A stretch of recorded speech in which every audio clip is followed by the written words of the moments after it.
السلام علیکم ورحمۃ اللہ وبرکاتہ۔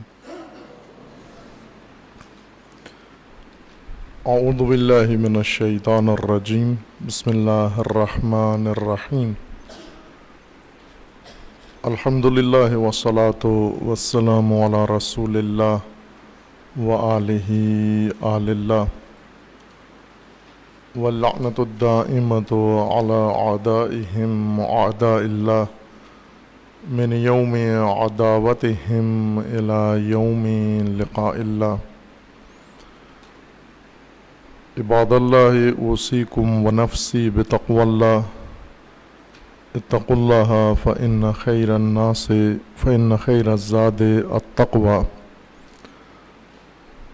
بندگان خدا، آپ سب کو اور اپنے نفس کو تقوی الہی کی وصیت کرتا ہوں اور دعوت دیتا ہوں۔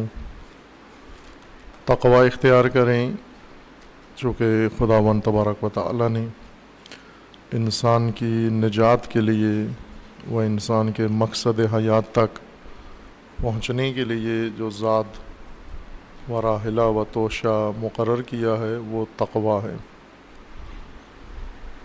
تقوی کو قرآن کریم نے زاد زندگی و زاد حیات انسان مقرر کیا ہے۔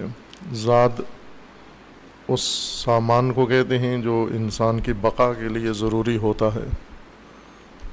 سفر کے دوران ہر وہ چیز جس پر انسان کی بقا موقوف ہوتی ہے اسے زاد کہا جاتا ہے۔ چونکہ انسان مسافر الی اللہ ہے و مہاجر الی اللہ ہے، مقصد حیات رکھتا ہے، اپنی زندگی کا ایک مقصود رکھتا ہے خلقت کا، اس سفر کو طے کرنے کے لیے اسے زاد و توشہ کی ضرورت ہے۔ وہ زاد تقوی ہے۔ تقوی سے مراد الہی طرز زندگی ہے، زندگی گزارنے کا انداز خدائی، ربانی و الہی ہو۔ اس وقت ہماری زندگیوں کا انداز آبائی ہے، رسوماتی ہے اور تہذیب علاقائی ہے۔ علاقائی تہذیب کے فرزند ہیں ہم۔ طرز زندگی ہمارا علاقائی رسم و رواج متعین کرتے ہیں، یا ہمارے آبا و اجداد و باپ دادا کی قائم کی ہوئی رسمیں، یہ ہمارا طرز زندگی ہے۔ ہر شعبے کے اندر، خواہ وہ دین کا شعبہ ہو، سماج کا شعبہ ہو، عبادت کا شعبہ ہو، عام معاشرت ہو، معیشت ہو، اس کے اصول ہم نے آبا سے لیے ہیں، خود سے لیے ہیں، خود بنا لیے ہیں۔ اللہ نے اصول بنائے ہیں، انہیں ہم نے تبرک کے لیے رکھا ہوا ہے کہ جب بھی آبائی زندگی میں برکت ڈالنی ہو تو وہ تھوڑا سا دینی کام کر لیں، لیکن زندگی آبائی اصولوں کے مطابق بسر کر رہے ہیں۔ یہ زندگی آبائی اصولوں کے مطابق ہمیں وہاں پہنچائے گی جہاں آبا پہنچے ہیں، وہاں نہیں پہنچائے گی جس کے لیے ہمیں پیدا کیا گیا ہے۔ قرآن کریم میں خداوند تبارک و تعالیٰ کا فرمان ہے کہ جب ان لوگوں کو کہا جاتا ہے کہ الہی اصولوں کی طرف آؤ، تعالوا الی ما انزل اللہ،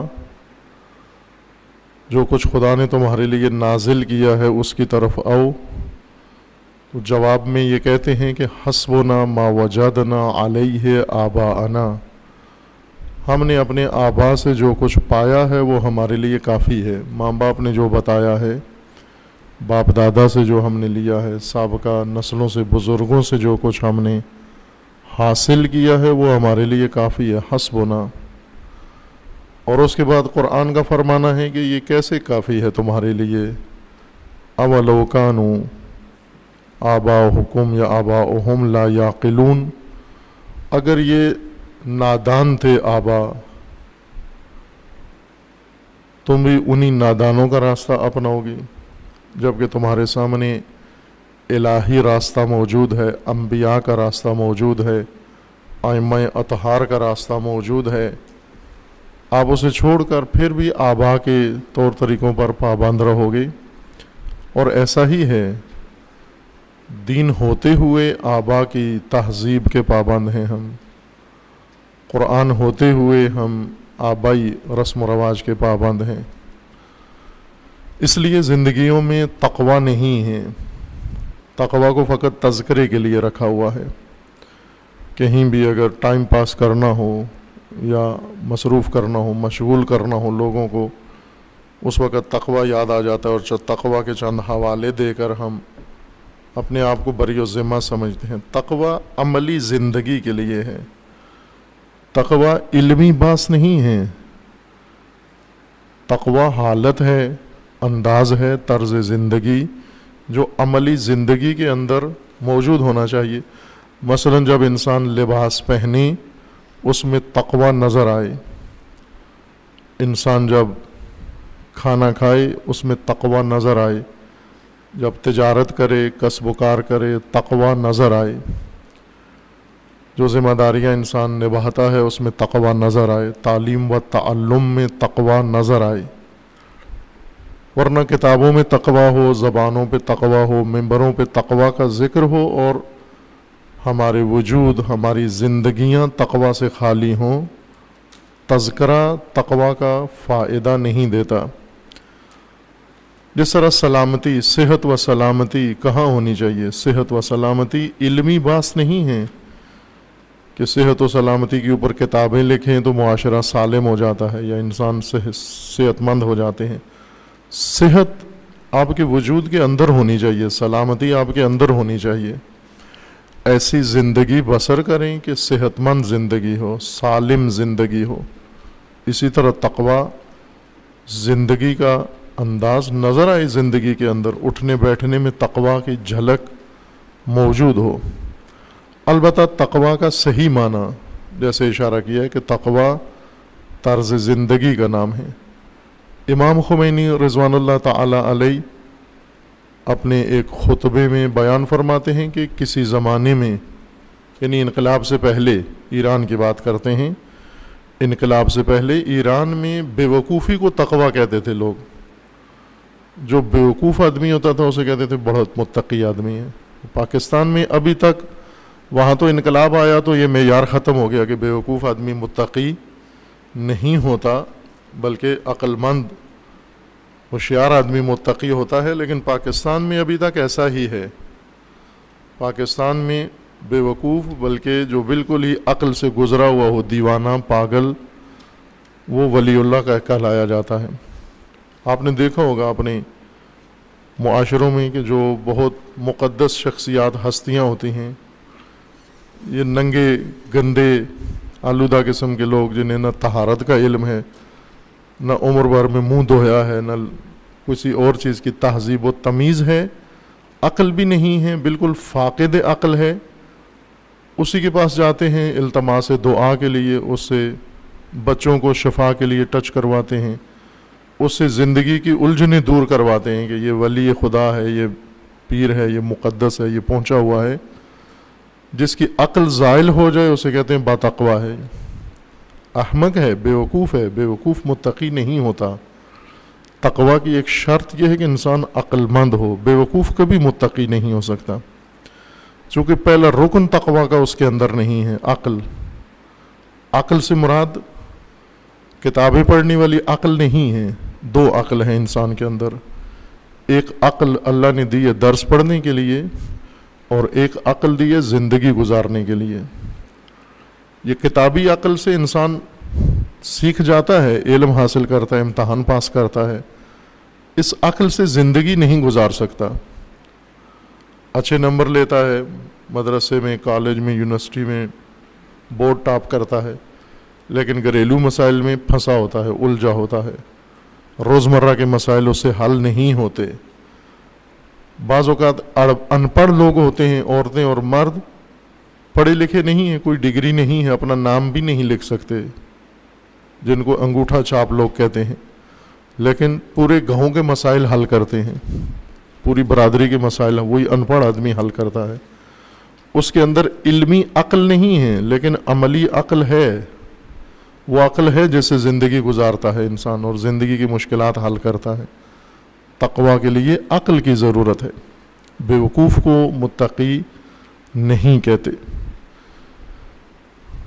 تقویٰ کے لیے اللہ تعالیٰ نے اہتمام کیا، عبادتیں مقرر کیں اور ان عبادتوں کا ثمر تقویٰ قرار دیا. جیسے روزے کی غرض و غایت و مقصد اللہ تعالیٰ نے تقویٰ ذکر کیا کہ لعلکم تتقون. روزہ رکھو، کتب علیکم الصیام، اس لیے کہ لعلکم تتقون، تاکہ متقی بن جاؤ. خصوصاً یہ ایام جو اس وقت گزر رہے ہیں اور میسر ہیں آپ سب کو اور ہم سب کو و تمام مومنین کے لیے بہت ہی نادر و غنیمت فرصت ہے، اور وہ یہ ایام ذی الحجہ ہیں. ماہ ذی الحجہ ماہ حرام ہے، یعنی حرمت والا مہینہ ہے. 4 مہینے حرمت والے، ان میں سے ایک ذی الحجۃ الحرام ہے یا ذو الحجۃ الحرام ہے. ذو الحجہ میں بالخصوص عشرۂ اول، پہلے 10 دن، یہ ایام اہل تقویٰ کے لیے بہت غنیمت ایام ہیں. عشرۂ اول ذی الحجۃ الحرام کا بہت اہم ہے. خصوصاً جو حج پہ مشرف ہیں ان کے لیے تو ہے، لیکن جو نہیں ہیں حج پہ مشرف اور اپنے اپنے اوطان میں، اپنے وطن میں، اپنے گھروں میں، اپنی آبادیوں اور شہروں میں موجود ہیں اس وقت، جیسے ہم آپ ہیں، سب کے لیے یہ 10 دن، یہ عشرہ پورے سال میں انسان کے لیے نمایاں و منفرد عشرہ ہے. تقویٰ کے لیے بہت مناسب ایام یہ ہیں. یہ عشرۂ میقات کہلایا جاتا ہے.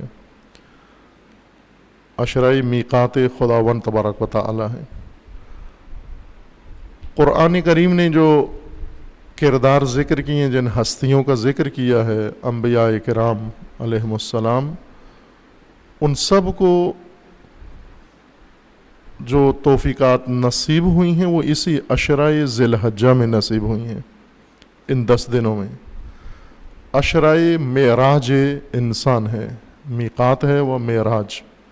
میقات سے مراد یہ ہے کہ جس طرح حضرت موسیٰ علیہ السلام کو اللہ تعالیٰ نے بلایا اپنی بارگاہ میں کہ اے موسیٰ 30 راتوں کے لیے آ جاؤ، میقات رب پہ آ جاؤ. میقات رب 30 راتیں ہیں. قوم کو چھوڑو، خاندان کو چھوڑو، بیوی بچوں کو چھوڑو، اپنے روزمرہ کے معمولات کو ترک کرو اور یہ 30 دن و 30 شب آ جاؤ ہماری بارگاہ کے اندر. پروردگار کے حکم کے مطابق و وعدہ کے مطابق انہی ایام میں اللہ کی بارگاہ میں حاضر ہونا یہ میقات ہے. حج میں بھی میقات ہے، وہ زمینی میقات ہے، لیکن عشرۂ ذو الحجہ یہ زمانی میقات ہے. یہ وہ ایام ہیں جو خداوند تبارک و تعالی نے انسان کی معراج کے لیے ذکر کیے ہیں، یعنی انسان کی ملاقات اللہ کے ساتھ، انسان بارگاہ خدا میں رہے ان ایام کے اندر.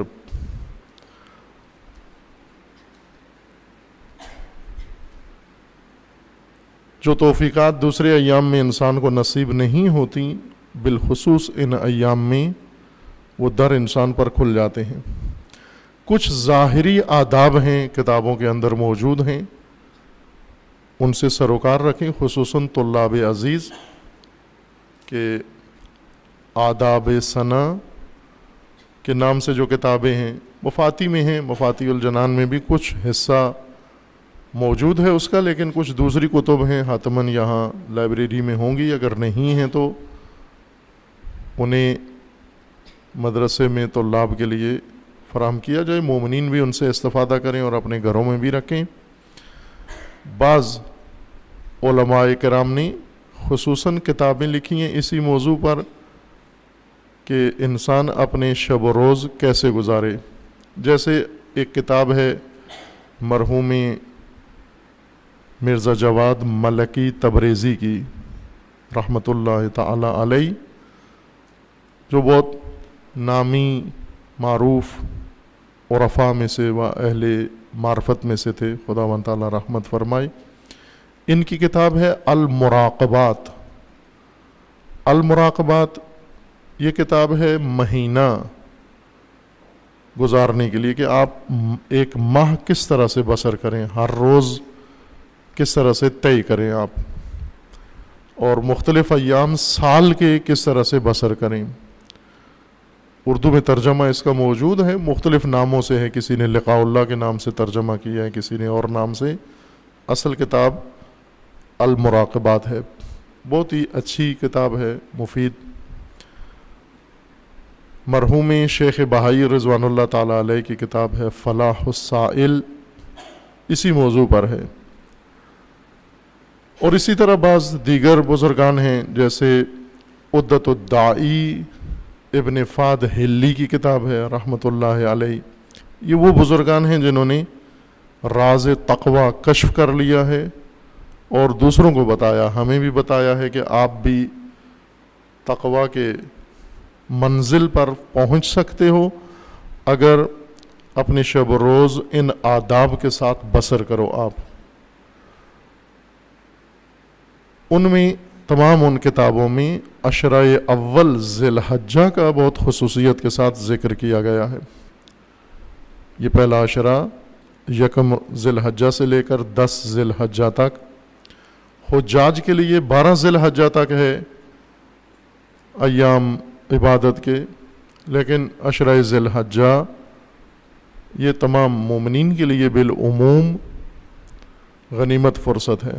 روزہ رکھنا اس میں اولا ہے، سب سے اولا ہے کہ پورے 10 دن روزہ رکھیں آپ، جو رکھ سکتے ہیں، جن کے لیے میسر ہے، مشکل نہیں ہے، بیماری نہیں ہے یا کوئی اور مشقت نہیں ہے، ان کے لیے روزہ رکھیں کہ اس روزے کے متبادل کسی اور دن کا روزہ نہیں ہے، جو عشرہ ذی الحجہ کا روزہ ہے۔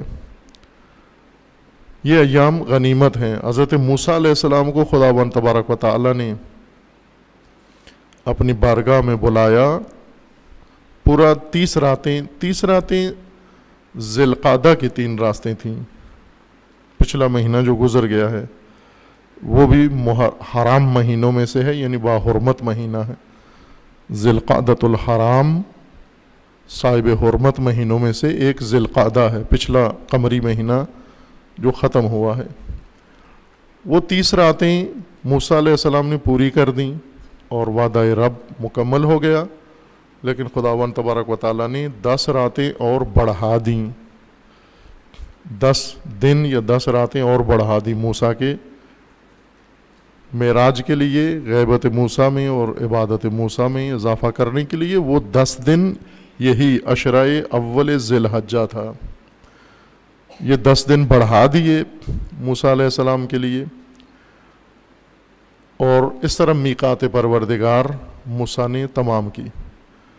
حضرت ابراہیم علیہ السلام کی سیرت و نقش قدم جو اسی عشرہ ذی الحجہ میں انجام پایا ہے، جو حج بن گیا ہے، کہ میں دوسرے خطبے میں اشارہ کروں گا اس کی طرف۔ حضرت ابراہیم کا نقش قدم وہ بھی اسی عشرہ کے اندر وقوع پذیر ہوا ہے۔ جو کچھ حضرت ابراہیم نے انجام دیا وہ حضرت اسماعیل نے اسی عشرہ اول ذی الحجہ میں وہ منازل طے کی۔ اور اس کے علاوہ بھی قرآن کریم میں بعض ایسے واقعات نقل ہوئے ہیں جو عشرہ ذی الحجہ میں واقع ہوئے ہیں، اور علماء کرام نے عشرہ ذی الحجہ کے اسرار بیان کیے ہیں۔ آپ عزیزان انشاءاللہ جو باقی ماندہ فرصت ہے، اگر چند دن گزر گئے ہیں اور توجہ نہیں تھی وہ حرج نہیں ہے، باقی فرصت ہے ابھی۔ آج 3 ذی الحجہ ہے ظاہراً، بھلے 3 ذی الحجہ ہے، گجرانوالا میں بھی 3 ہی ہے والے۔ خوب 3 ذی الحجہ سے آپ جو باقی ماندہ فرصت ہے اس میں استفادہ کریں گے انشاءاللہ، عید کا روزہ نہیں رکھنا، باقی رکھنے ہیں اگر رکھ سکتے ہیں تو، نہیں رکھ سکتے تو بھی حرج نہیں، اگر معذور ہیں، کمزور ہیں، ضعیف ہیں، بیمار ہیں، مشقت ہے، سختی ہے، زحمت ہے، حرج نہیں، نہ رکھیں روزہ، لیکن باقی کام کریں، اخلاص للہ ان 10 دنوں میں اختیار کریں۔ ان 10 دنوں کا اخلاص انسان کو بہت فائدہ دیتا ہے، اور ایک فائدہ یہ ہے کہ انسان کے دل کے اوپر خدا حکمت کے چشمے جاری کر دیتا ہے، علم و حکمت و معرفت کے چشمے جاری کرنے کے لیے اخلاص راستہ ہے، اور اخلاص کے لیے کچھ ایام مخصوص ہیں، اگر خصوصاً ان ایام میں انسان اخلاص اللہ کے لیے اختیار کرے، اس کا صلہ یہ ملتا ہے کہ انسان کے دل پر علم و حکمت کے چشمے جاری ہوتے ہیں، خصوصاً جوانان و نوجوانان جن کے دل ابھی آلودہ نہیں ہوئے، پاک ہیں ابھی ان کے دل، یہ زیادہ فائدہ اٹھا سکتے ہیں۔ مجھ جیسوں کو زحمت ہوتی ہے، لیکن آپ عزیزوں کے لیے آسانی ہے۔ یہ تقویٰ کے لیے ان ایام کو غنیمت سمجھیں۔ ان ایام کے اسرار زیادہ ہیں کہ باعث تقویٰ سے دور ہو جائیں گے پھر ہم، اگر اسرار ذی الحجہ میں زیادہ بات کریں گے، پھر کسی موقع پر انشاءاللہ عرض ہوگا۔ خداوند تبارک و تعالی نے قرآن کریم میں تقویٰ کی تشریح فرمائی ہے، تفسیر تنزیل کے ذریعے۔ ان میں ایک اہم موضوع متقین کا مقام ہے، مقام متقین قرآن کریم میں بہت اہمیت کے ساتھ ذکر ہوا ہے۔ اس سلسلے کی ایک آیت قرآن کریم کی سورہ مبارکہ انبیاء میں ہے، آیا 48 میں۔ آیا 48 مربوط ہے پہلی آیات کے ساتھ، 47، 46 اور 45۔ آیہ 45 سے یہ مطلب شروع ہوتا ہے کہ قل، پہلے بھی عرض کیا ہے کہ جو آیات قل سے شروع ہوتی ہیں، قل اللہ کا فرمان ہے رسول اللہ کو، قل اے رسول کہہ دیں، بتا دیں، پڑھا دیں، سمجھا دیں، یہ بات عام کریں، چونکہ یہ پتہ کی بات ہے، جاننے کی بات ہے، اور یہ حتماً ان کے لیے جاننا ضروری ہے، اس لیے آپ کہیں ان کو۔ کہیں سے مراد یہ نہیں کہ صرف اعلان کر دیں، جس طرح یہاں اعلان کر دیا جاتا ہے ایک دفعہ، جس نے سنا سنا، جیسے نہ سنا نہ سنا۔ قل کے ذریعے جو مطالب ہیں، یعنی حتماً سب سمجھیں ان مطالب کو، اگر نہیں سمجھے تو بار بار اس کو سمجھائیں، جب تک سمجھ نہیں جاتا اسے چھوڑیں نہیں آپ۔ قل انما انذرکم بالوحی، آپ انہیں بتا دیں کہ جو کچھ میں انذار کر رہا ہوں، یعنی رسول اللہ انذار کر رہے ہیں، یہ سب وحی کے ذریعے سے ہے، اپنی طرف سے کچھ بھی بیان نہیں کر رہے، نہ آپ کو اپنا مطالعہ سنا رہے ہیں، نہ اپنی ذہنیت بتا رہے ہیں، نہ اپنے افکار بتا رہے ہیں، بلکہ وحی کے منبع سے جو کچھ رسول اللہ کو عطا ہوتا ہے وہ نازل ہوتا ہے، وہ آپ کو بتایا جا رہا ہے۔ بس جو کچھ رسول اللہ فرما رہے ہیں یہ وحی خدا ہے۔ لا يسمع الصم الدعاء، بہرا آدمی دعوت و پکار نہیں سنتا۔ کچھ لوگ بہرے ہیں، سمن بکمن امیون، اندھے بہرے گنگے۔ کچھ لوگ واقعاً نہیں سنتے، جن کی سماعت کی حس ختم ہو گئی ہے، انہیں قرآن کچھ بھی نہیں کہتا۔ کچھ ایسے لوگ ہیں جو بالکل نابینا ہیں، یعنی بصارت ہی ختم ہو گئی، دیکھنے پہ قادر نہیں ہیں، یہ عیب نہیں ہے، اس کو نہیں کہتا قرآن عیب ہے۔ یہ گنگا اور یہ بہرا یہ معیوب انسان نہیں ہے، ہر چند عام معاشرے میں اس کو معیوب سمجھا جاتا ہے کہ عیب ہے جسمانی، لیکن قرآن میں اللہ کی بارگاہ میں یہ عیب نہیں ہے۔ اگر کوئی پیدائشی طور پر نابینا ہے یا کسی حادثے کے نتیجے میں اس کی آنکھیں ختم ہو گئیں، بینائی ختم ہو گئی، یہ معیوب نہیں سمجھا جاتا۔ وہ پھر کیوں قرآن کریم میں امیون بار بار آ رہا ہے مذمت کے طور پر کہ یہ امیون ہیں، نابینا ہیں؟ امیون سے مراد جس کی آنکھیں ہیں، دیکھتا ہے، ہر چیز کو دیکھتا ہے، لیکن جو کچھ اللہ دکھانا چاہتا ہے، عبرت کی چیزیں، سبق آموز چیزیں، جہاں سے دیکھ کر اس کو کچھ حاصل کرنا ہے، وہ نہیں دیکھتا۔ مثلا اگر ایک جگہ پر بورڈ لگا ہوا ہے کہ ممنوع ہے یہاں سے جانا، یہ چلا جاتا ہے، یہ امیون ہے، اس نے بورڈ نہیں دیکھا۔ نہیں دیکھا سے مراد یہ نہیں کہ اس کی نگاہ نہیں پڑی، دیکھا، نگاہ پڑی، لیکن اس نے اس کی پرواہ نہیں کی، یہ امیون ہے، یہ قابل مذمت ہے، یہ معیوب انسان ہے۔ سمن بہرا انسان، بہرا انسان اسے نہیں کہتے جس کو آواز سنائی نہیں دیتی، بہرا اس کو کہتے ہیں جو واعظ و نصیحت نہیں سنتا، جو تذکر نہیں سنتا، اگر اسے تذکر دیا جائے وہ نہیں سنتا، سن کے اسے انسنا کر دیتا ہے، پرواہ نہیں کرتا، اپنی ڈگر پر جاری رہتا ہے، اسی طرح کام کرتا ہے۔ واعظ کیا جائے نہیں سنتا، نصیحت کی جائے نہیں سنتا، موعظہ کیا جائے نہیں سنتا، یہ سمن ہے، یہ عیب ہے، اس کی مذمت کی جا رہی ہے۔ آوازیں سنتا ہے، واعظ نہیں سنتا، آوازیں سنتا ہے، تذکر نہیں سنتا، نصیحت نہیں سنتا، یہ سمن ہے۔ قل انما انذرکم بالوحی، میں تمہیں وحی کے ذریعے انذار کر رہا ہوں۔ ولا یسمع الصم الدعاء، پکار و دعوت بہرا نہیں سنتا، جتنا بلائیں اس کو نہیں سنتا۔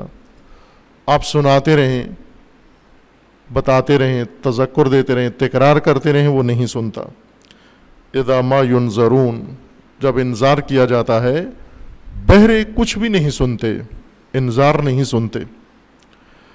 وَلَئِن مَسَّتْهُمْ نَفْخَةٌ مِّنْ عَذَابِ رَبِّكَ لَيَقُولُنَّ يَا وَيْلَنَا إِنَّا كُنَّا ظَالِمِينَ، یہی جو بہرے بنے ہوئے ہیں اور نہیں سنتے، تذکر و واعظ و نصیحت نہیں سنتے، انذار پہ کان نہیں دھرتے، جب سختی آ جاتی ہے، عذاب آ جاتا ہے، تکلیف آ جاتی ہے، مشکل میں پڑتے ہیں، اس وقت پکار اٹھتے ہیں، لَيَقُولُنَّ يَا وَيْلَنَا، ہائے افسوس، ہم عذاب میں مبتلا ہو گئے، ہم سختی میں مبتلا ہو گئے، پریشانی میں مبتلا ہو گئے، اِنَّا كُنَّا ظَالِمِينَ، ہم ظالم ہیں، ہم نے ظلم کیا ہے، پریشانی کے وقت کہتے ہیں۔ لیکن اگر ایسی سختی نہ ہو، پریشانی نہ ہو، نقصان نہ ہو، اس وقت سمن بکمن بنے رہتے ہیں، نہیں سنتے۔ وَنَضَعُ الْمَوَازِينَ الْقِسْطَ لِيَوْمِ الْقِيَامَةِ، قیامت کے دن کی تصویر کشی کر رہا ہے قرآن۔ قیامت کیسے ہوگی؟ ایک تو آپ نے ممبروں سے، ذاکروں، خطیبوں سے قیامت کا منظر سنا ہوا ہے، اور اکثر نے اس کو کمیڈیز بنا کر پیش کیا ہوا ہے قیامت کو، جس طرح کرتے ہیں یہ پاکستان میڈیا، کسی چیز کو بھی کمیڈی بنا کر پیش کرتا ہے، ممبروں پر بھی کمیڈین آ کر یہ قیامت اور یہ مناظر ذکر کرتے ہیں۔ قیامت کا منظر جو ہم ممبروں سے سنتے ہیں وہ کیا ہے؟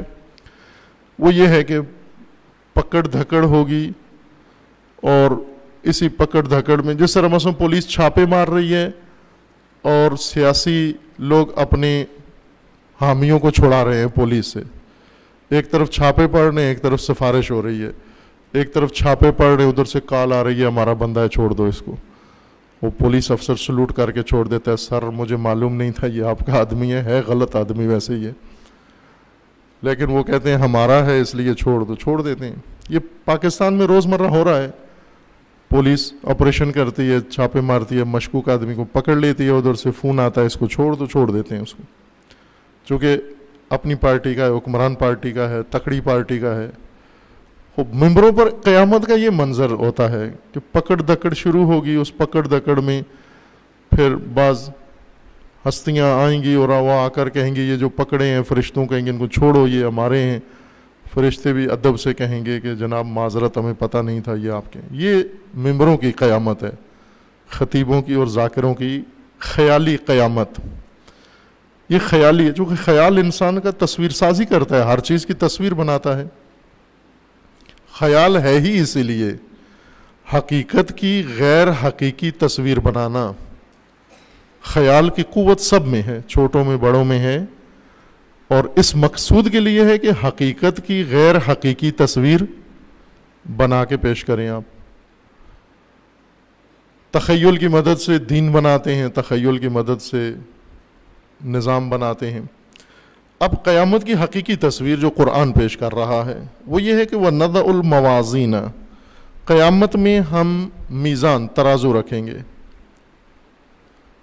وَنَضَعُ الْمَوَازِينَ الْقِسْطَ، بہت ہی معتدل، عدالت و قسط و انصاف والے استوار ترازو رکھیں گے. لِيَوْمِ الْقِيَامَةِ، قیامت کے دن. فَلَا تُظْلَمُ نَفْسٌ شَيْئًا، اور کسی نفس کسی شخص کے ساتھ ظلم نہیں ہوگا، ناانصافی نہیں ہوگی. ایسے دقیق ترازو ہوں گے کہ کسی کے ساتھ کوئی ناانصافی نہیں ہوگی. إِنْ كَانَ مِثْقَالَ حَبَّةٍ مِّنْ خَرْدَلٍ، اگرچہ وہ عمل اس کا کس کے برابر ہو؟ 3 مبالغے ہیں، 3 مبالغے. مثلا آپ کسی چیز کو نہایت چھوٹا ثابت کریں، مبالغہ کرنا پڑتا ہے کہ یہ چیز بہت چھوٹی ہے، بہت باریک ہے، مبالغہ کرتے ہیں، کسی شے کے ساتھ تشبیہ دیتے ہیں. اس ایک آیت کے اندر 3 الفاظ استعمال ہوئے ہیں عمل کے چھوٹے ہونے کے لیے، کہ یہ عمل اتنا چھوٹا ہو، بہت معمولی ہو. کتنا ہو؟ ایک ہے حبہ، ایک ہے مثقال، اور ایک ہے خردل. یہ 3 لفظ ایک آیت میں استعمال ہوئے ہیں، تینوں چھوٹے ہیں. مثلا جیسے ہم کبھی تشبیہ دیتے ہیں نا چھوٹے ہونے کے لیے، کہ سوئی کے نوک جتنی چیز ہے یہ، یعنی بہت چھوٹی ہے. یا مثلا بھی کہتے ہیں کہ یہ بالکل ذرہ برابر ہے، یہ بال کی طرح باریک ہے، مثلا یہ مبالغہ کرتے ہیں ہم. قرآن کریم نے فرمایا کہ یہ عمل جو آپ کا قیامت میں ہوگا تولا جائے گا. قیامت کا ترازو اتنا سینسٹیو ہوگا، اتنی حساسیت ہوگی اس کی وزن کی، چونکہ ویٹ جن ترازوؤں سے یہ کانٹا جس کو کہتے ہیں روڈ کے کنارے ٹرک تولتے ہیں، بڑے بڑے ٹرالر، ان پر اگر ایک آدمی کھڑا کر دیا جائے تو وہ کچھ بھی نہیں بتاتا، چونکہ ٹرک تولنے کے لیے، ٹنوں کے لیے اس کا جو کانٹا کا جو پوائنٹ ہے رکھا گیا ہے، جس وزن کو محسوس کرتا ہے اور ظاہر کرتا ہے وہ ٹن ہے، ٹن سے نیچے نہیں بتاتا. اگر ٹن سے چھوٹی چیز کو چلی جائے تو وہ نہیں بتاتا کہ یہ کوئی چیز آئی بھی ہے یا نہیں آئی. مثلا من اس کے اوپر رکھ دیں، کئی من رکھ دیں، جو ٹن سے نیچے آئے تو وہ کانٹا نہیں بتاتا کہ یہ کوئی چیز اس پہ وزن ڈالا گیا یا نہیں ڈالا گیا. منڈی میں جائیں آپ، وہاں ترازو ہیں جو کلو کے لحاظ سے بنائے گئے ہیں، کہ کلو سے چھوٹی چیز پاؤ رکھیں وہ نہیں بتائے گا آپ کو، پاؤ کو دکھاتا ہی نہیں ہے، محسوس ہی نہیں کرتا، اس کے پوائنٹ حساس نہیں ہوتا اس پر. اسی طرح کچھ چیزیں ہیں جو مثلا پاؤ کے لیے، چھٹانگ کے لیے بنائی گئی ہیں، اس سے چھوٹا وزن ہو وہ نہیں تول سکتا وہ ترازو. لیکن آپ سنیارے کے پاس جائیں اگر، اس کے پاس بہت ہی ظریف ترازو ہوتا ہے جو رتی ماسا تولا اس کو تول لیتا ہے. منڈی میں یا سٹور میں جو ترازو پڑا ہوا ہے وہ رتی کو نہیں تولتا، لیکن سنیارے کا ترازو تول لیتا ہے. قیامت میں جو ترازو ہوگا وہ کتنی چھوٹی چیز، چھوٹے وزن کو تول سکے گا. قرآن کا فرمان ہے کہ وہ عمل جو قیامت میں تولے گا وہ دانے کے برابر بھی ہوا تو بھی تولے گا. اور دانا بھی خردل کا ہوا. خردل تو جانتے ہیں آپ, ماشاء اللہ قرآن خوان ہیں آپ. خردل رائی کو کہتے ہیں, رائی بھی نہیں معلوم. رائی استعمال ہوتا ہے نا اردو میں, رائی برابر, رائی کے برابر. رائی کس کو کہتے ہیں جی؟ سرسوں دیکھیے, سرسوں کھائی تو ہے, گندلیں کھاتے رہے ہیں ساگ آپ. دانا بھی دیکھا ہے سرسوں کا, کتنا ہوتا ہے؟ اتنا. وہ اخروٹ ہوتا ہے, اتنا چھوٹا ہوتا ہے کہ آپ نہیں بتا سکتے, چونکہ آپ کی انگلی بڑی ہے اور جس کو بتا رہے ہیں وہ بہت چھوٹا ہے. یہ سائز سرسوں کے دانے کا نہیں ہے, اس میں تو بہت سارے سرسوں کے دانے, 100 دانے آ جاتے ہیں. سرسوں کے دانے سے چھوٹی چیز دانا ہے خشخاش کا, اس کو کہتے ہیں رائی. جو ایک دانہ اٹھا کے انسان 2 انگلیوں میں نہیں پکڑ سکتا, اتنا چھوٹا ہے. چونکہ ہماری انگلیوں کا بھی سائز اتنا ہے کہ ایک خاص مقدار سائز کی چیز اٹھا سکتی ہیں, اس سے چھوٹی اگر ہو تو انگلیوں میں نہیں آتی ہے. رائی انگلی سے نہیں اٹھا سکتے ہم. عموماً آپ نے یہ دیکھا ہوگا, خواتین جو کڑھائی کے کام کرتی تھیں پہلے زمانے میں, آج کل تو ریڈی میڈ خریدتی ہیں سارے, پہلے خود گھروں میں بڑی عورتیں چھوٹی عورتوں کو, بیٹیوں کو, بہو کو سکھاتی تھیں. تو چھوٹے چھوٹے جو پرونی کی چیزیں ہوتی ہیں, موتی یا اس طرح کی چیزیں, انہیں وہ اٹھانے کے لیے بہت تدبیر استعمال کرتی تھیں. پہلے وہ اپنی یہ جو پورا ہے انگلی کا سرا, اس کو تر کرتی تھیں تھوک سے لگا کر, پھر اس کو ٹچ کر کے تو وہ مقناطیسیت پیدا ہوتی تھی, چپک جاتا تھا. اگر یہ کام نہ کریں, یہ تدبیر نہ کریں, وہ اتنا باریک موتی ہے وہ اس کے ہاتھ میں نہیں آتا. یہ ظرافت تھی خواتین کی, کہ آج کل موبائل آ گئے ہیں تو خواتین موبائل میں لگی رہتی ہیں, بس یہ کام انہیں نہیں آتے ابھی, لیکن یہ کرتی تھیں. دیکھا ہوگا آپ نے, شاید یہ بزرگوں نے دیکھا ہوگا, بچوں نے اگر نہیں دیکھا, چونکہ آپ نے دیکھا ہے, جوانوں نے والدہ کو دیکھا ہے موبائل کے ساتھ دیکھا ہے. ابھی اماں جہاں ہوگی ساتھ موبائل پہ, اور رانگ نمبر پہ بات کر رہی ہوگی 1.5-2 گھنٹے. وہ چھوٹی چیز کو اٹھانے کے لیے تر کرتی تھیں, پورے کو تر کر کے پھر اسے چپکا کے اٹھا کے پھر اس میں سوئی میں پرو لیتی تھیں.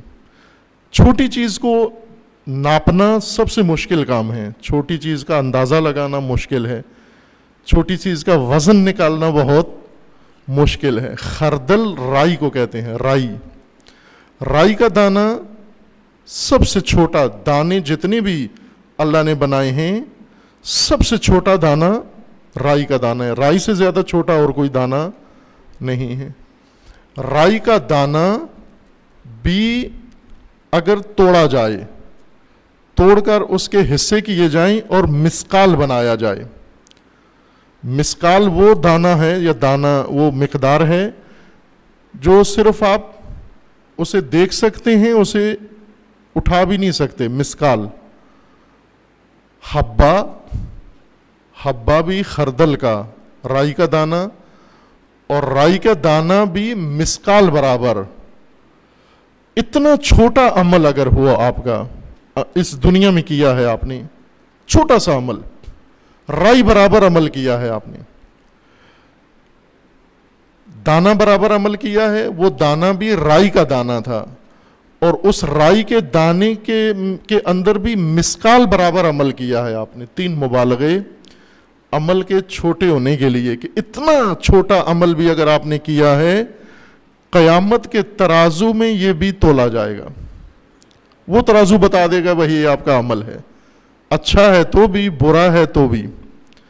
اگر ذرا برابر برائی کی ہے, اتنی رائی کے دانے کے مسکال برابر اگر آپ نے برائی کی ہے, قیامت کا ترازو بتا دے گا کہ بد عملی ہے, عمل بد ہے. اور اگر رائی کے دانے برابر نیک عمل و خیر عمل کیا ہے وہ بھی بتا دے گا وہ ترازو، اتنا دقیق ترازو ہے۔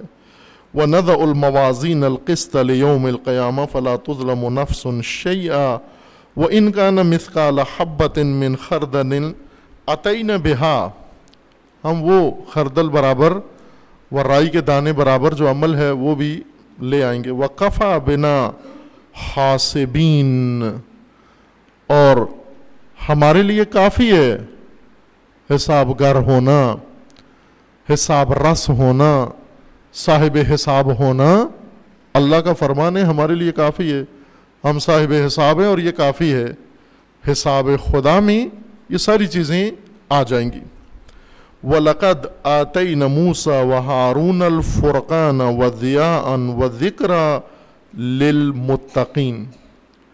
خوب، اب اگر گرفت اتنی دقیق ہے کہ خردل و رائی برابر عمل بھی چیک ہوگا، تولا جائے گا، اس ترازو پہ پرکھا جائے گا اچھا اور برا، پھر تو مشکل ہے بہت، پھر تو بہت زیادہ دقت کی ضرورت ہے، بہت زیادہ احتیاط کی ضرورت ہے۔ کیسے ہوگا یہ ممکن؟ یہ چند چیزوں سے ممکن ہوگا۔ ایک، اس طرح سے ممکن ہے کہ آپ کے پاس فرقان ہو، کوئی ایسی چیز ہو جو اچھے برے میں تمیز دے سکے آپ کو، آپ کے پاس ایسی کسوٹی ہو جو بتائے کہ اچھا کیا ہے، برا کیا ہے، کھوٹا کیا ہے، کھرا کیا ہے۔ یہ کسوٹی ضروری ہے۔ وہی جیسے کسوٹی کہتے ہیں آپ، ٹیچر، پرائیویٹ اسکولوں کے ٹیچر جب اردو پڑھاتے ہیں، انگلش میڈیم والے کسوٹی کو کسوٹی پڑھاتے ہیں، چونکہ ان کا میڈیم ہی یہی ہے، اردو نہیں ہے ان کے میڈیم میں۔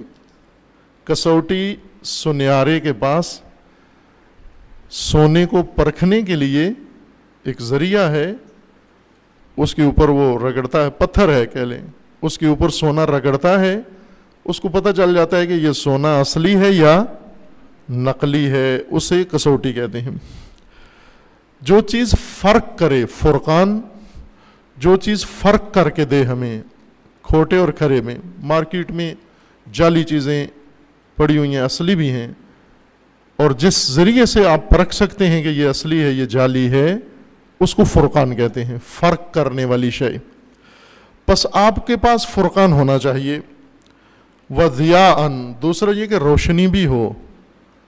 اگر کسوٹی ہو لیکن نور نہ ہو، روشنی نہ ہو، اندھیرا ہو، سنیارا اندھیرے میں بیٹھ کے سارا سونا رگڑ کے پتھر پہ ختم کر دے، اسے پھر بھی معلوم نہیں ہوگا یہ اصلی ہے یا نقلی ہے۔ کہاں پہ رگڑے؟ نور میں، روشنی میں، لائٹ ہو۔ وَذِكْرًا، اور تیسری چیز جو ضروری ہے آپ کے لیے وہ ہے ذکر، یاد، فکر، اصل معیار توجہ بھی ہو۔ ورنہ اگر انسان توجہ نہ کرے، مثلا سنیارا ہو، روشنی بھی ہو، کسوٹی بھی ہو، اور وہ اس پر رگڑ رہا ہے لیکن دیکھ ادھر رہا ہے، یا موبائل پہ گفتگو کر رہا ہے، جس طرح بعض ڈرائیونگ کرتے ہیں موبائل پہ گفتگو کرتے ہوئے پھر کسی کو ٹکر مار کے کہتے ہیں تقدیر ہی ایسے تھی۔ ظاہر ہے موبائل، اگر ڈرائیونگ میں موبائل پر بات کریں گے تو تقدیر یہی ہوگی آپ کی۔ اگر بچ گئے ہیں تو یہ خوش قسمتی ہے آپ کی موبائل پر بات کرتے ہوئے۔ اگر توجہ نہ ہو، انسان کو کوئی چیز حاصل نہیں ہوتی۔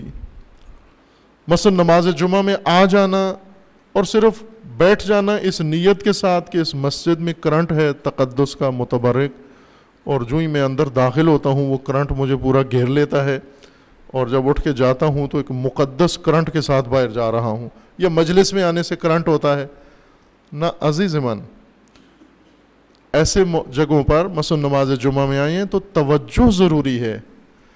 توجہ رکعات عبادت میں، ذکر میں ضروری ہے، اور خطبات میں ضروری ہے۔ توجہ ہوگی تو کچھ ملے گا، آپ کو حاصل ہوگا۔ صرف بیٹھے رہنے سے کچھ بھی حاصل نہیں ہوگا۔ اگر صرف یہاں مسجد میں رہنے سے کوئی چیز انسان کو حاصل ہو یا کسی کو حاصل ہو تو یہ پلر، 4 پلر ہیں، یہ سب سے بڑے جنتی ہوں گے. چونکہ ہم چلے جاتے ہیں، یہ نہیں جاتے، پھر بھی مسجد میں رہتے ہیں. کوئی بندہ بشر مسجد میں نہ ہو، پلر یہیں پہ ہوتے ہیں، لیکن ان پلر کو مسجد میں ہونے کا کوئی فائدہ نہیں ہے. کیوں؟ اس لیے کہ سمن بکمن عمیون لا یفقہون لا یسمعون، نہ سنتے ہیں، نہ دیکھتے ہیں، نہ توجہ ہے، نہ سمجھتے ہیں، چونکہ سرے سے جاندار نہیں ہیں، بے جان ہیں. توجہ کی ضرورت ہے. اور یہ 4 چیزیں قیامت کے منظر سے، اس ترازو سے جو گزرے گا کامیاب ہو کر، قرآن کہتا ہے وہ متقی ہے. صرف متقی اس ترازو سے پاس ہو کے گزر سکے گا کہ جہاں پر رائی کے دانے کو تقسیم کریں اور مسقال بنائیں اور مسقال برابر عمل وہاں تولا جائے گا، نیک اور بد. کون پاس ہو سکتا ہے وہاں پر؟ متقی. قرآن کا فرمان ہے فقط متقی جا سکتا ہے آگے. متقی قیامت میں جا کر تو متقی نہیں بنے گا، اس دنیا میں متقی بننا ہے اس نے. دنیا میں متقی بننے کے لیے اس کو جن چیزوں کی ضرورت ہے وہ ایک فرقان، دوسرا ضیاء روشنی، اور تیسرا توجہ ذکر یاد. قرآن مجید کا فرمانا ہے کہ اللہ تعالیٰ نے سابقہ اقوام کے لیے، ان کو باتقوا بنانے کے لیے موسیٰ و ہارون کو یہ تینوں چیزیں دیں. فرقان دیا تاکہ بنی اسرائیل فرق کر سکیں فرعونیت میں اور اللہ کے نظام میں، طاغوتیت میں اور اللہ کے نظام میں. ضیاء و روشنی، آگہی، شعور، یہ بھی ضروری ہے، چونکہ بے شعور قوم اگر موسیٰ کے ساتھ بھی آ جائے تو ہدایت نہیں پا سکتی. ضیاء بھی چاہیے اور توجہ بھی چاہیے، ذکر بھی چاہیے، ذکرہ بھی چاہیے. ہم نے موسیٰ و ہارون کو تینوں چیزیں دیں تاکہ لوگ باتقوا بنیں اور یہ باتقوا قیامت کے ترازو سے گزر سکیں، پاس ہو سکیں، کامیاب ہو سکیں. یہ قرآن فرما رہا ہے کہ تورات وہ فرقان ہے، ضیاء ہے، وہ نور ہے، وہ ذکر جو انسان کو باتقوا بناتا ہے. اللہ کی کتاب قرآن جو مہیمن ہے، وہ جامع تر تورات ہے، اس کے اندر بھی یہ 3 صفات ہیں، فرقان ہے، ضیاء ہے، و ذکر ہے. باتقوا بننے کے لیے، متقی کے مقام تک پہنچنے کے لیے قرآن معیار ہے و میزان. اگر زندگی میں آپ کا میزان قرآن ہو، قیامت میں اللہ کے میزان سے گزرنا آسان ہو جائے گا. کیوں؟ کہ وہاں خردل، ذرہ و حبہ و مسقال تک تولا جاتا ہے، روکا جاتا ہے، چیک کیا جاتا ہے. کیسے گزریں گے پھر ہم؟ چونکہ قرآن کے ساتھ زندگی بسر کی، باتقوا ہوئے، متقی کا عنوان و ٹائٹل لے کر قیامت میں جائیں گے اور متقی کے لیے وہاں سے گزرنا آسان ہوگا. ورنہ دوسرے مشکل میں پڑ جائیں گے جو باتقوا نہیں ہیں، جو تقوی سے محروم ہیں، جو متقی کے مقام پر فائز نہیں ہیں. ان کے لیے قیامت کا مرحلہ طے کرنا بہت دشوار ہوگا. اور بنی اسرائیل کی طرح یہ خوش فہمیاں و غلط فہمیاں اپنے بارے میں کہ ہمیں عمل کی ضرورت نہیں ہے، ہمیں تقوی کی ضرورت نہیں ہے، ہماری پارٹی مضبوط ہے.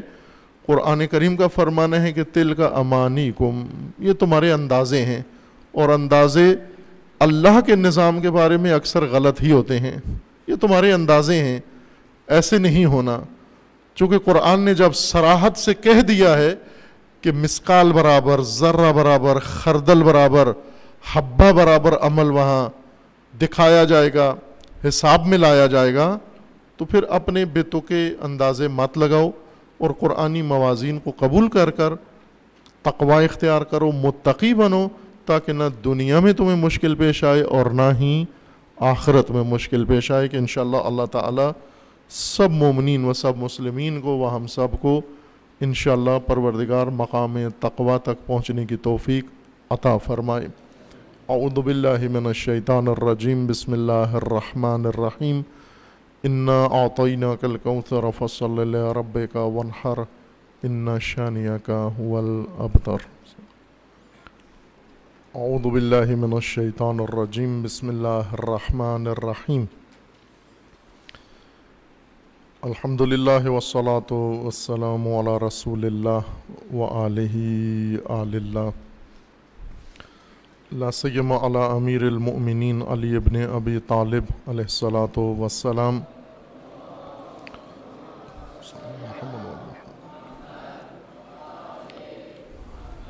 و فاطمۃ الزہرا سیدۃ النساء العالمین اللہم صل علی محمد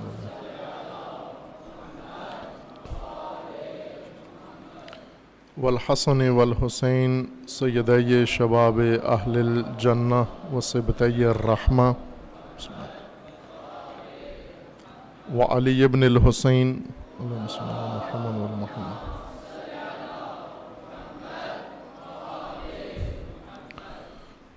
ومحمد ابن علی اللہم صل علی محمد وعلی محمد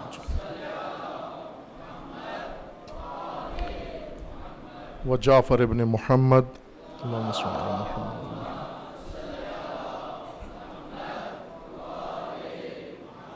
وموسیٰ ابن جعفر اللہم صل علی محمد وعلی محمد وعلی ابن موسیٰ اللہم صل علی محمد وعلی محمد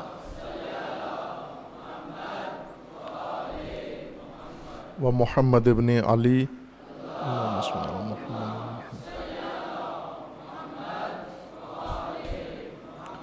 وعلی ابن محمد اللہم صل علی محمد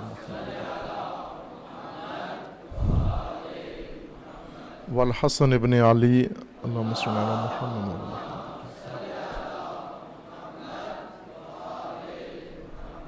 والحجت ابن الحسن القائم المہدی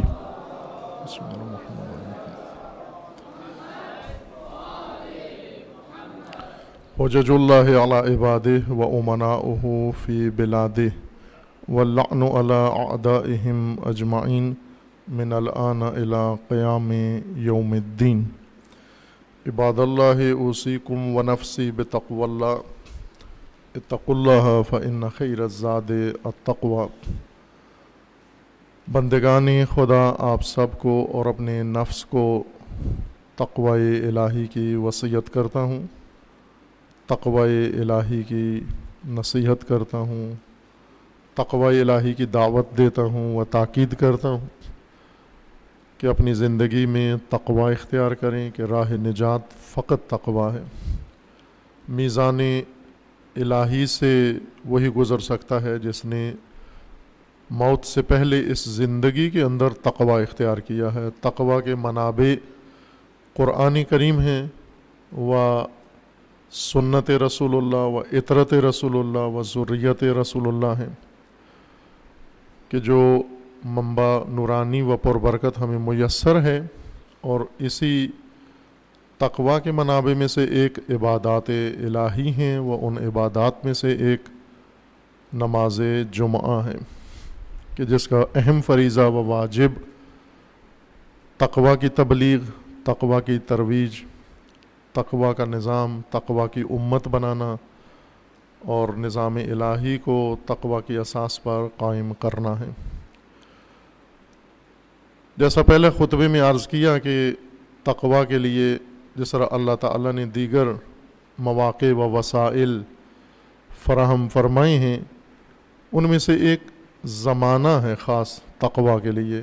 قرآن کریم میں ماہ رمضان کو ماہ تقوی قرار دیا گیا ہے و روزہ کو، اور یہ ایام عشرہ ذی الحجہ، پہلے 10 دن ذی الحجۃ الحرام کے، یہ تقوی کے لیے بہت اہم فریضہ ہے، موقع ہے و فرصت ہے، غنیمت جانے سے.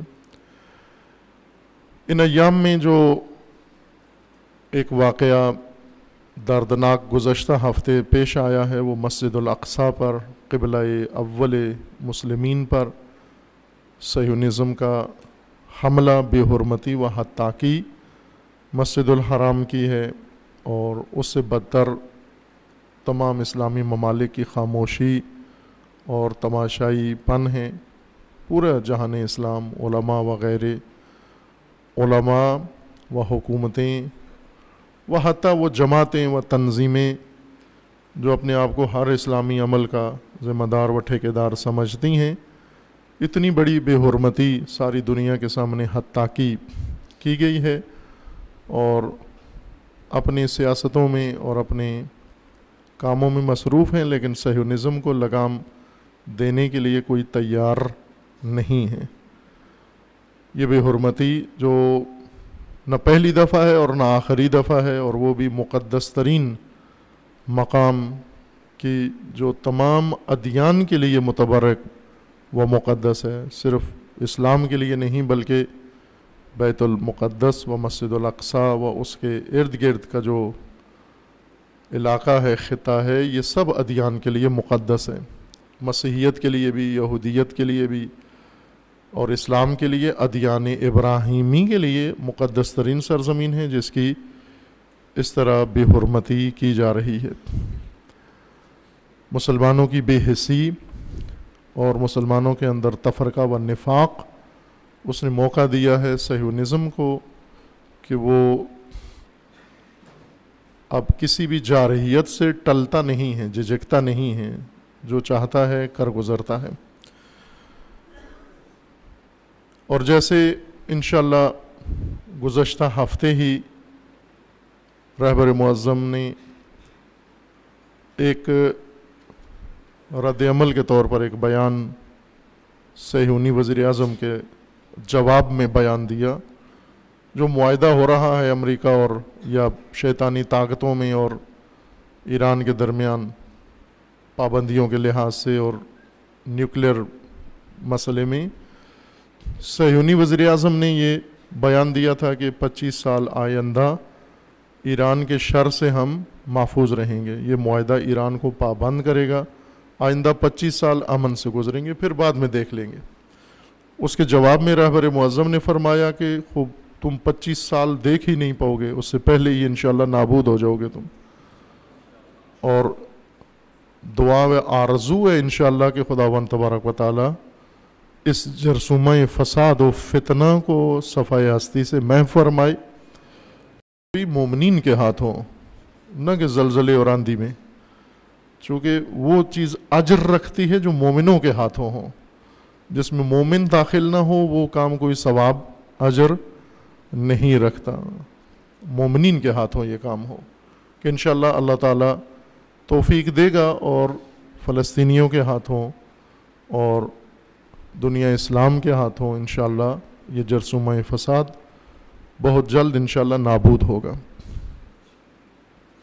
اہم ترین مناسبت اس ہفتے کی و آنے والے ایام کی ذی الحجہ میں حج ہے.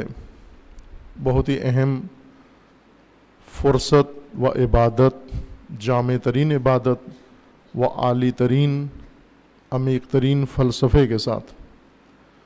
حج بہت عظیم عبادت ہے خداوند تبارک و تعالیٰ کی جانب سے، لیکن آگاہی حج کے متعلق بہت کم ہے. صرف ایک پہلو حج کا نمایاں ہے اور وہ ثواب کا پہلو ہے. صرف ثواب کے لیے مومنین اس کثرت کے ساتھ جاتے ہیں حج میں، یہ ثواب کا اس کا پہلو ہے. اس وقت منتظمین حج خصوصاً اس سال جو واقعہ ہوا وہاں زائرین بیت اللہ ایک بہت بڑے خونی حادثے کا شکار ہو گئے کہ کرین مسجد الحرام میں جو تعمیرات کے لیے نصب تھا اس کے گرنے سے سینکڑوں مومنین و زائرین شہید بھی ہو گئے اور بعض زخمی ہیں. خداوند تعالیٰ انہیں شفاء کاملہ عطا فرمائے انشاءاللہ. بہت دردناک واقعہ تھا. اس کے اندر دردناک پہلو اور بھی تھا، اور وہ یہ کہ ظاہراً یہ روز جمعہ کو ہی پیش آیا تھا، 11 ستمبر کو پیش آیا تھا، اور 11 ستمبر کو مکہ میں مسجد الحرام میں حادثہ کرین کے گرنے کا پیش آنا یہ سادہ و معمولی نہیں ہے، غیر معمولی تھا. اگرچہ میڈیا نے اس کو، عرب اور غیر عرب میڈیا نے، شیطانی میڈیا نے اس کو کچھ اور رنگ دینے کی کوشش کی. ابتدا میں انہوں نے کہا کہ یہ بادل تھے، آندھی تھی، جھکڑ تھا، طوفان تھا، تیز ہوائیں تھیں اور ان کی وجہ سے یہ کرین گر گیا. لیکن بعد میں خود ہی کہہ دیا کہ نہیں، طوفان کی وجہ سے نہیں گرا. اور حقیقت میں بھی یہی ہے کہ طوفان نہیں تھا، موسم ناگوار تھا لیکن طوفانی نہیں تھا. چونکہ اتنے کرین وہاں لگے ہوئے ہیں حرم کے ارد گرد، سینکڑوں کرین وہاں نصب ہیں. طوفان سے گرنا ہوتا تو ایک کرین نہیں گرنا تھا، باقی بھی گر جاتے اگر طوفان اتنا شدید تھا. باہر کیف انہوں نے خود بتا دیا کہ نہیں تھا، طوفان نہیں تھا. طوفان کی وجہ سے باقاعدہ سعودی حکومت نے بھی کہہ دیا کہ طوفان کی وجہ سے یہ حادثہ نہیں ہوا، بلکہ غفلت کی وجہ سے یا سستی کی وجہ سے، لاپرواہی کی وجہ سے یہ حادثہ ہوا ہے. یہ بھی غلط بات ہے. ابتدا میں B B C, C N N اور باقی دنیا کے جتنے رپورٹرز ہیں انہوں نے طوفان کا حتیٰ درجہ بھی، اسپیڈ بھی بتائی. بعضوں نے کہا کہ 100 کلومیٹر کے اسپیڈ سے طوفان آیا ہوا تھا، جبکہ وہاں پر اس وقت جو ہوا چل رہی تھی، بارش تھی معمول کی، لیکن زائرین عام صحن میں عبادت کر رہے تھے. 100 کلومیٹر تیز ہوا جب چل رہی ہو پر ہاور تو اس میں پر سیکنڈ، تو اس میں ممکن نہیں ہے عبادت کرنا. وہاں پر ان کا کھڑا ہونا اڑا کے لے جاتی ہے انسانوں کو بھی. جو ہوا کرین اڑا سکتی ہے وہ حاجی کو نہیں اڑا سکتی وہاں سے. اور عموماً حاجی بھی بوڑھے ہوتے ہیں، عورتیں ہوتی ہیں، ناتوان لوگ ہوتے ہیں. یہ سارے کھڑے ہوئے عبادت کر رہے ہیں اور طوفان نے کرین گرا دیا. یہ ایک بےہودہ بات تھی جو انہوں نے گھڑی. پہلے چند دن تو یہ تبلیغ کرتے رہے کہ بہت بڑا طوفان آیا ہے. ناگوار موسم تھا لیکن طوفان نہیں تھا. ابھی انہوں نے بن لادن کمپنی کو، کنسٹرکشن کمپنی ہے جو حرم کی تعمیرات کا ٹھیکہ اس کے پاس ہے، سعودی عرب کی بہت بڑی کمپنی ہے بن لادن کمپنی. یہ بن لادن جو آپ کا مہمان رہا ہے یہ بھی اسی خاندان و کمپنی کا تھا. یہ بھی اسی کے بڑے نے، باپ نے یا چچا نے یا تایا نے یہ کمپنی بنائی تھی آل سعود کے ساتھ مل کر. اور اس وقت سعودیہ کی بڑی کمپنیوں میں سے، تیل کے اندر اور کنسٹرکشن میں بہت بڑی کمپنی ہے یہ. اس کو ذمہ دار قرار دے کر اور اسے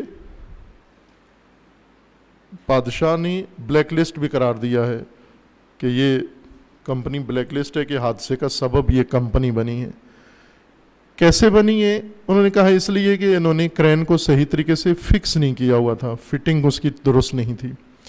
جو عالمی معیار ہیں، سٹینڈرڈ ہے کرین لگانے کا تعمیراتی، اس سٹینڈرڈ کے ساتھ انہوں نے کرین نصب نہیں کیا ہوا تھا وہاں پر. یہ ایک کرین، اس وجہ سے وہ ذمہ دار ہیں اس حادثے کا اور ان کی گردن میں ڈال دیا. لیکن یہ بات بھی درست نہیں ہے کہ غفلت کا نتیجہ ہے، بلکہ کافی قرائن و شواہد موجود ہیں کہ یہ عمدی کارروائی تھی. 11 ستمبر کو 9/11 کو یہ کارروائی کعبہ میں 2001 کے ٹوئن ٹاور کے بعد یہ کارروائی، اس کارروائی میں بھی بن لادن کمپنی تھی، ملوث تھی، اور اس حادثے میں بھی بن لادن کمپنی ملوث تھی. انہوں نے کرین اسی طرح نصب کیا ہوا تھا جس طرح باقی ہیں، باقی ابھی بھی فٹ ہیں. وہ انجینئرز جانتے ہیں کہ کس طرح سے کرین کیسے فکس کیا جائے، فٹ کیا جائے، اس کا جو بنیاد ہے کیسے بنائی جائے، اور اس کو کیسے، خصوصاً اس طرح سے ہیوی کرین جو ٹنوں سامان اٹھاتا ہے اور بڑا ہے سائز میں. باقی بھی نصب کیے گئے تھے، یہ بھی نصب کیا گیا تھا. لیکن اس دن اس کرین کے بعض بلٹس یا نٹس اس کو لوز کیا گیا تھا جان بوجھ کر. اور یہ کرین گرا بھی بہت ہی مرکزی نقطے پہ گرا ہے. باقی کرین ان کا جو بازو ہوتا ہے سامان اٹھانے والا لمبا، ایک تو اس کے اندر ورٹیکل ہوتا ہے کرین کا حصہ، دوسرا ایک آگے ہاریزنٹل ہوتا ہے، افقی، جو سامان اٹھا کے پھر اس کو گھماتا ہے اور مطلوبہ جگہ پہنچاتا ہے۔ تمام کرین تصویروں میں اگر آپ دیکھیں، چونکہ قوانین ہیں، یہ عالمی قوانین ہیں کنسٹرکشن کے، اور خصوصاً وہاں جو کمپنیاں ہیں ان کے لیے لازمی ہے یہ ان کو مراعات کریں کہ کرین کبھی بھی جتنی رینج ہوتی ہے اس کے اوریزنٹل بازو کی جتنا بھی لمبا کرین ہو، مثلا فرض کر لیں کہ 100 فٹ 200 فٹ لمبا ہے اس کا بازو کرین کا جس نے سامان اٹھا کے گھمانا ہے، اتنی رینج میں نیچے پبلک کی رفت و آمد نہیں ہوتی، وہ پروہیبیٹڈ ایریا قرار دیا جاتا ہے، ممنوع علاقہ، اس کو بلاک کر دیا جاتا ہے، ربن لگا دیا جاتا ہے اور بتا دیا جاتا ہے کہ اس علاقے میں کوئی آدمی داخل نہیں ہو سکتا، اگرچہ کرین یہاں پر پکا سٹینڈرڈ کے مطابق ہی کیوں نہ لگایا گیا ہو، پھر بھی کرین کی رینج میں کوئی انسان نہیں آ سکتا، عام آدمی، صرف لیبر آ سکتے ہیں، انجینئرز آ سکتے ہیں، اور وہ بھی حفاظتی انتظامات کے ساتھ آ سکتے ہیں جس علاقے میں۔ اور وہاں حرم میں بھی جتنے کرین ہیں ان سب میں یہی ہوا ہے کہ وہاں جتنی کرین کی رینج ہے جہاں تک وہ گھوم سکتا ہے، جا سکتا ہے، اس ایریے کو بلاک کر کے اور ربن لگا کے وہاں بندے بھی کھڑے ہوتے ہیں کہ کسی نے بھی وہاں داخل نہیں ہونا اور نہیں ہونے دیتے۔ اس کرین کے لیے دو کام ہوئے ہیں، ایک یہ کہ یہ کرین جس ایریے کے لیے نصب تھا اس ایریے میں گرا نہیں ہے، جس ایریے میں اس نے کنسٹرکشن کی رینج جو اس کے لیے تھی وہاں نہیں گرا، یہ کنسٹرکشن ایریا اور ہے، گرا کسی اور جگہ پر ہے۔ اور حتیٰ بعض ماہرین نے خوبصورت کام کیا ہے، اور وہ یہ کہ ہوا جو چل رہی تھی 20-22 کلومیٹر کی سپیڈ سے اس وقت ہوا چل رہی تھی، ہوا کا رخ بالکل الٹ سمت میں تھا، ہوا کسی اور سمت چل رہی تھی، کرین کسی اور سمت گرا ہے۔ باقاعدہ انہوں نے ڈائریکشن ہوا کی جہت معلوم کر کے بتایا کہ ہوا اس سمت چل رہی ہے اور کرین جو ہے وہ کسی اور سمت میں گرا ہے۔ اول اپنی کنسٹرکشن رینج میں نہیں گرا، زائرین کے اوپر گرا ہے، زائرین جہاں پر تھے وہاں کنسٹرکشن نہیں الاؤ تھی، زائرین کو تو کنسٹرکشن ایریا میں نہیں جانے دیتے۔ دوسرا یہ کہ یہ کرین عمدی کارروائی کے تحت اس کو لوز کیا گیا، اس کا سسٹم، تاکہ یہ گھوم کے اور پبلک ایریے میں جہاں نہیں تھی اس کی کنسٹرکشن رینج وہاں پر جا کر اس کو گرایا جائے، اور ایسا ہی ہوا۔ یہ یوں سمجھ لیں جیسے یہ بلڈنگ ہے، کنسٹرکشن اس طرف ہو رہی ہے تو یہ علاقہ کنسٹرکشن کا نہیں ہے، یہ فری علاقہ ہے، یہاں پبلک ہے، یہاں عوام ہیں عبادت کر رہے ہیں۔ کرین نے اس طرف کام کرنا ہے، یہ کرین یہاں نہیں گرا بلکہ اس سین میں گرا، آ کر اس طرف آ کر گرا جہاں زائرین تھے۔ باقاعدہ اس کو 9/11 کی مناسبت سے یہ کام کیا بن لادن کمپنی میں۔ اب کس نے کیا وہ نہیں بتاتے، کون اس میں ملوث تھا ذرا کبھی بھی نہیں بتائیں گے، یہ ان کے سیکرٹس میں سے ہیں، لیکن تشویش ہے ان کو کہ یہ کام ہوا ہے۔ انہوں نے فوری طور پر بن لادن کمپنی پر پابندی لگا دی ہے، اور ان کو جیسے پاکستان میں لسٹ بناتے ہیں نا کہ ایگزیکٹ لسٹ بناتے ہیں کہ نہیں جا سکتے لوگ، کیا کہتے ہیں اس کو، ECL والے، ہاں ایسی کنٹرول لسٹ میں ڈال دیا کہ یہ سعودی عرب سے باہر نہیں جا سکتے۔ یعنی اس واقعے کے اندر کچھ ایسے عوامل ہیں جن کے بھاگنے کا اندیشہ ہے، خدشہ ہے، ان کے کنٹرول کے لیے۔ آخر میں رزلٹ معلوم ہے، آخر میں یہ کہہ دیں مشین کی خرابی تھی یا غفلت تھا یا کسی بنگالی بنگلہ دیشی کی گردن میں ڈال دیں گے، چونکہ عموماً لیبر کے طور پر وہاں یہی لوگ کام کرتے ہیں، ان کی گردن میں ڈال دیں گے کہ انہوں نے یہ کام کیا ہے۔ بہت ہی تلخ واقعہ ہوا۔ یہ کرین جو گرا ہے بہت بڑا حادثہ ہے، لیکن اس سے بڑا حادثہ وہ کرین ہیں جو گرے نہیں ہیں، کھڑے ہوئے ہیں، جس کی طرف کسی کی توجہ اور دھیان نہیں ہے۔ یہ کرین جو گرا ہے اس نے بلڈنگ تھوڑی سی توڑی ہے اور زائرین کو شہید کیا ہے، لیکن جو کرین کھڑے ہوئے ہیں اور جو کچھ بنا رہے ہیں حرم کے ارد گرد، انہوں نے کعبہ ویران کر دیا ہے، مسجد الحرام کو تباہ کر دیا ہے۔ انہوں نے مسجد الحرام کے گرد ایسے ٹاور بنا دیے ہیں جس میں کعبہ اب نظر نہیں آتا، کعبہ چھپا دیا ہے۔ ایسی بلڈنگز بنائی ہیں، مثلا بلند و بالا 700 میٹر بلند بلڈنگ، دنیا کی بلند ترین بلڈنگ کعبہ کے ساتھ جا کر بنائی ہے۔ ہوٹل بنائے ہیں، سپر سٹار ہوٹل، جن کے اندر ہر عیش و عیاشی کا، پوری دنیا میں اس طرح کے ہوٹل نہیں ہیں جیسے کعبہ کے ساتھ جوڑ کے بلند و بالا محل بنائے ہیں، کعبہ کے ساتھ بڑے بڑے ہوٹل، اور کعبہ کو صرف مسجد الحرام کو انکم کا و درآمد کا ذریعہ بنا لیا ہے۔ حج کو ٹورزم میں بدل دیا ہے۔ ابھی آپ کے ملک میں بھی جتنے حاجی لے کے جاتے ہیں یہ ٹورسٹ کمپنیاں ہیں، اور جو جا رہا ہے حج پر اس کے ذہن میں ہے میں حج پہ جا رہا ہوں، ورنہ فارم میں لکھا ہوا ہے یہ ٹورسٹ ہے۔ ویزا ٹورزم کا ایشو ہوتا ہے، قوانین سارے ٹورزم کے ہیں۔ حاجی کو نیت کرا دیتے ہیں حج پہ جا رہے ہو، حج کو ٹورزم بنا کر، اور اس طرح کعبہ کو ایک تجارت کا مقام بنا دیا ہے، اور اس کے ارد گرد ایسے عمارتیں و ٹاور بنا کر کعبہ کی شخصیت، حیثیت، مقام، اہمیت اس کو دفن کر دیا ہے۔ ان ہوٹلوں اور ٹاورز کے اندر کعبہ دفن ہو گیا ہے۔ یہ ان کرینوں کا کام ہے جو کھڑے ہوئے ہیں، گرے نہیں ہیں۔ جو گرے ہیں زائرین کعبہ پر، اور جو کھڑے ہوئے ہیں وہ خود کعبہ کو تباہ کر رہے ہیں، لیکن کسی کی توجہ نہیں ہے، کوئی اعتراض نہیں کرتا، کوئی میڈیا پہ اس پہ بات نہیں کرتا۔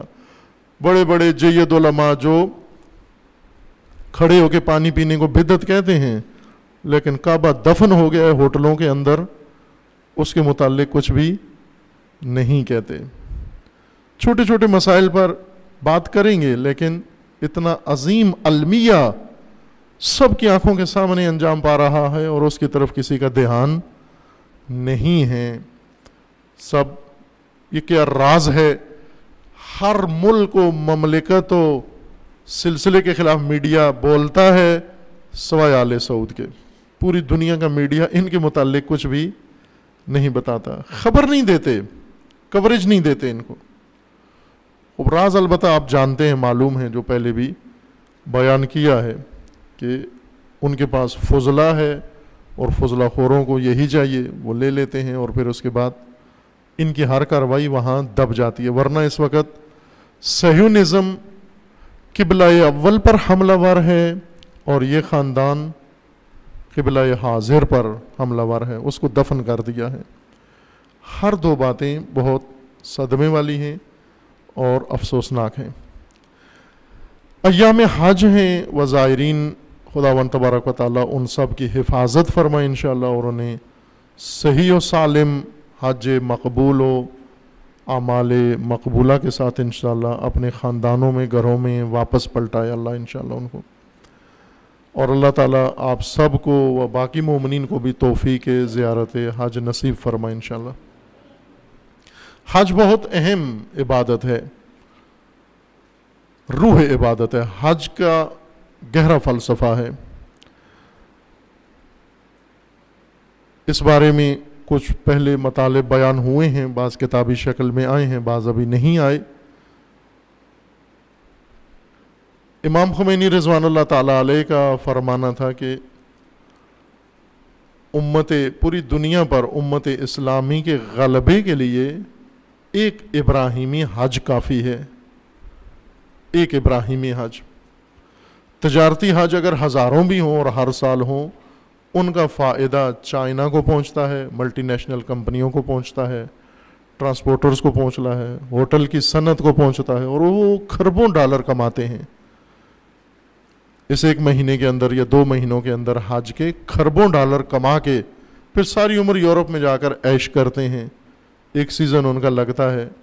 یہ عام حاجی دیہات کا، گوجرانوالا کا، فلاں شہر کا اٹھ کے جاتا ہے اور کتنے لوگوں کے پیٹ بھر کے آتا ہے، کتنے سرمایہ داروں کے سال کا خرچہ ان کو دے کر آ جاتا ہے. روح حج کی طرف توجہ نہیں ہے، روح ابراہیمی حج. حج در حقیقت بنیادی فلسفہ حج کا جو نماز جمعہ سے جڑا ہوا ہے، بلکہ یوں کہ نماز جمعہ حج سے مربوط ہے، وہ جڑا ہوا ہے. حج کا بنیادی فلسفہ عالمی امت تشکیل دینا ہے، امت اسلامی، امت الہی، امت قرآنی، امت سازی کے لیے یہ عبادت مقرر کی گئی ہے. حج کی سرزمین انتخاب کی گئی ہے خالص، ایسی سرزمین جس میں کوئی کشش نہیں ہے. علامہ اقبال کا ایک خوبصورت شعر ہے، نظم ہے، خدا اللہ کا فرمان فرشتوں کے نام، فرشتوں کو خدا نے فرمان دیا ہے، اٹھو میری امت کے غریبوں کو جگا دو، میری دنیا کے غریبوں کو جگا دو. ہے نا، یہ نظم پڑھی ہوئی ہے آپ نے؟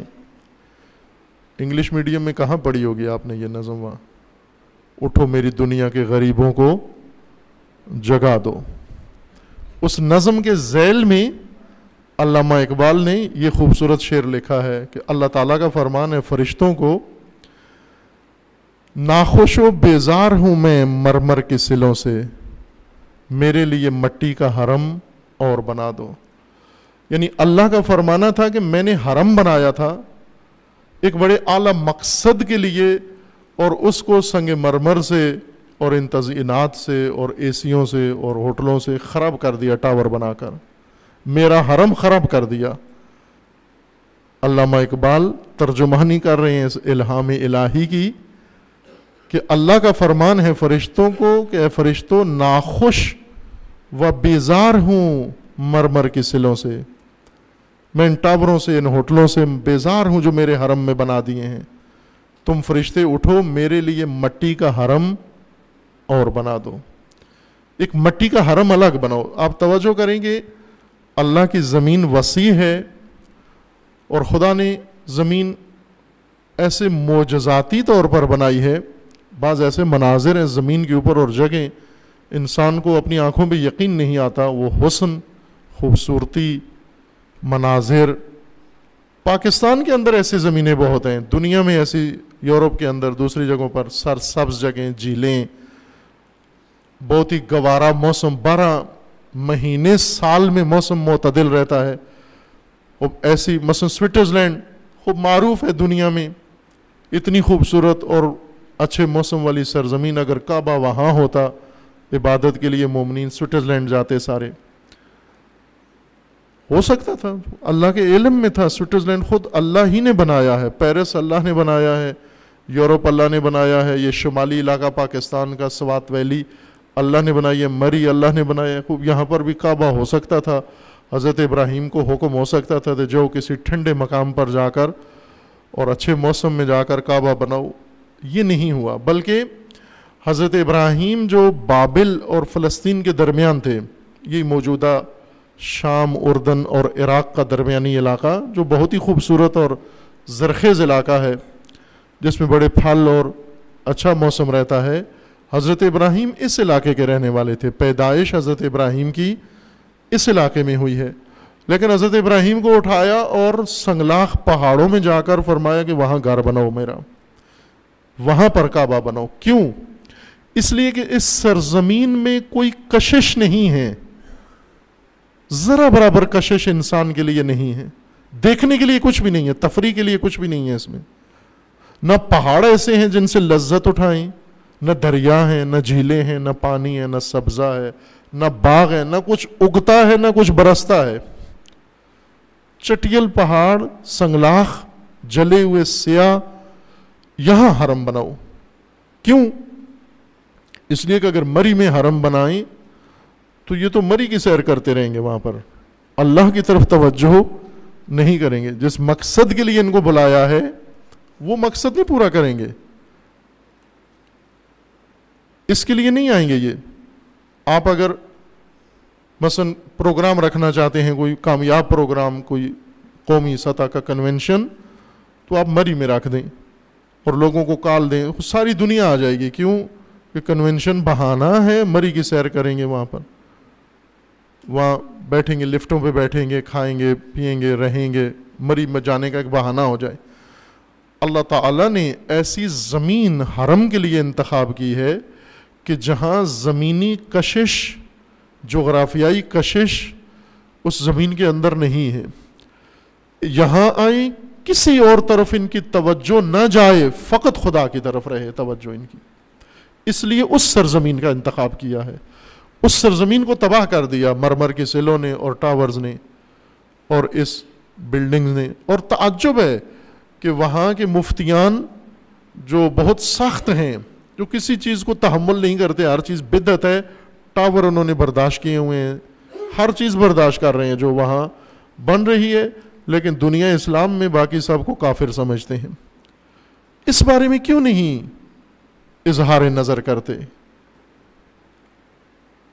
حج اس لیے مقرر کیا گیا ہے، فریضہ حج، تاکہ امت بنائی جائے.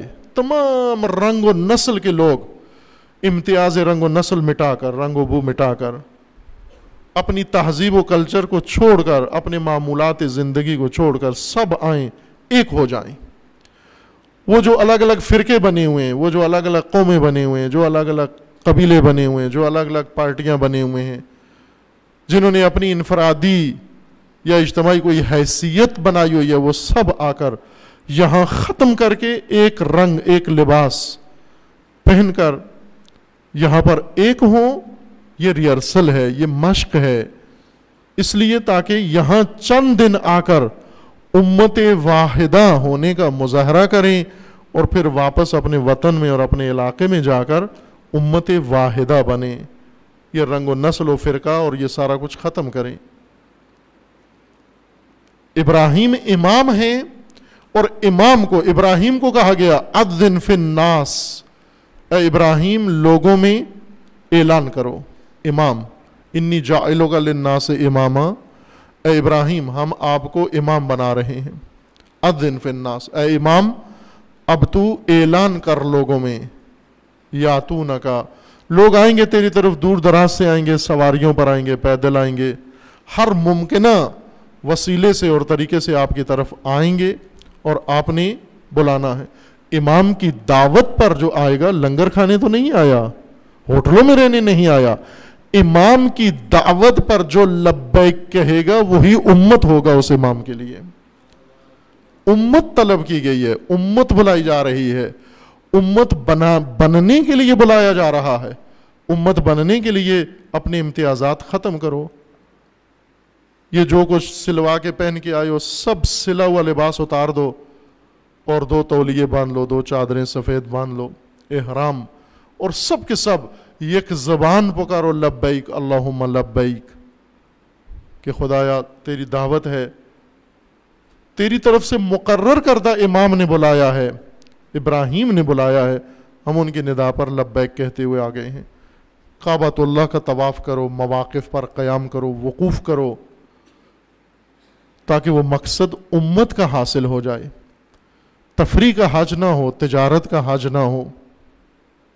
یہ حج معنویت کا ہو، توحید کا حج ہو، امت سازی کا حج ہو، ابراہیمی حج ہو، تعصبات کا حج نہ ہو. مسلمان دوسرے مسلمان سے کوئی فرق نہ رکھے، کس خطے سے گیا ہے، کس پہچان کے، عالم گیا ہے وہ بھی یہی کام کرے، سرمایہ دار ہے وہ بھی یہی کام کرے، غریب و فقیر ہے وہ بھی یہی کام کرے.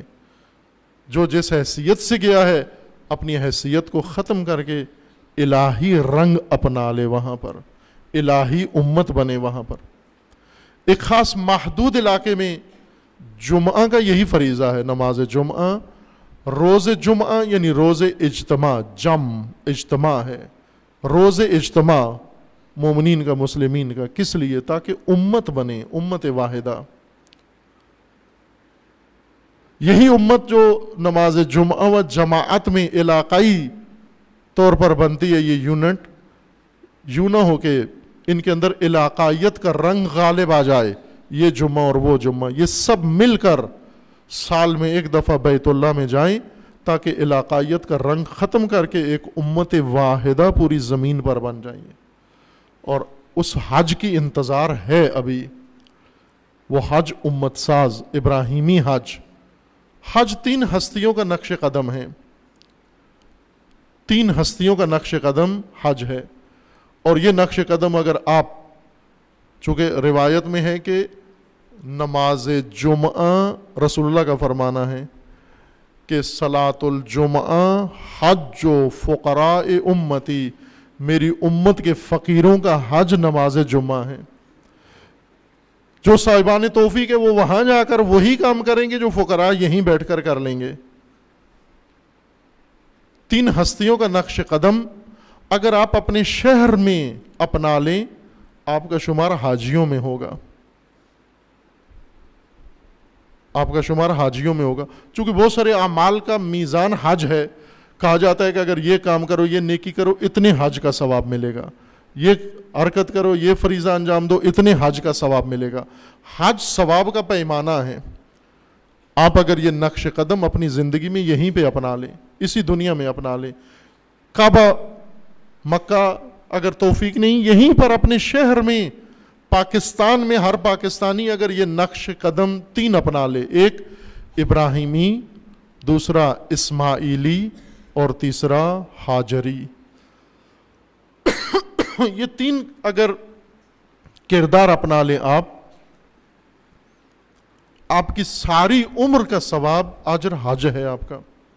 آپ کو ہزارہا و صدہا ہزار حج کا ثواب نصیب ہو گیا، کیونکہ آپ اپنے گھر میں، اپنے شہر میں ابراہیمی نقش قدم پر چلتے ہیں.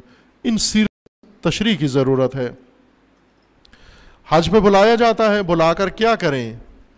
وہ ابھی تو ہوٹل بن گئے ہیں، بہت کچھ بن گیا ہے، لیکن جو اللہ نے منتخب کی تھی اور جو رسول اللہ نے دعوت دی تھی حضرت ابراہیم نے، وہ خالص زمین تھی، بکر زمین تھی، ایسی زمین جس پہ بشر نے کچھ نہیں بنانا، اسی طرح رہنے دو اس کو، سنگلاخ، سخت، صحرا رہنے دو. چونکہ جس مقصد کے لیے بلایا وہ ہوٹلوں میں پورا نہیں ہوتا، صحرا میں پورا ہوتا ہے، وہ صحرائی شب و روز کے قیام میں پورا ہوتا ہے، وہ لگژری حج میں پورا نہیں ہوتا، وہ اسی روم میں پورا نہیں ہوتا، وہ تپتے صحرا میں پورا ہوتا ہے وہ مقصد. وہ مقصد آپ یہاں بھی حاصل کر سکتے ہیں. ابراہیم، قرآن میں بتایا گیا ابراہیم کیا ہے؟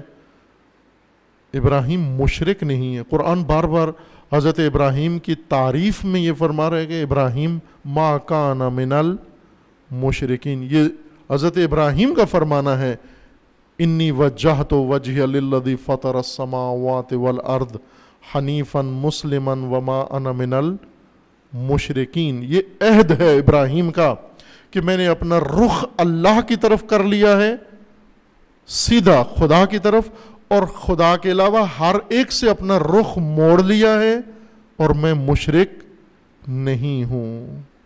حتیٰ رخ کرنے میں بھی انسان مشرک ہو جاتا ہے. اگر خدا کی طرف بھی رخ ہو اور غیر خدا کی طرف بھی ہو، یہ بھی شرک ہے.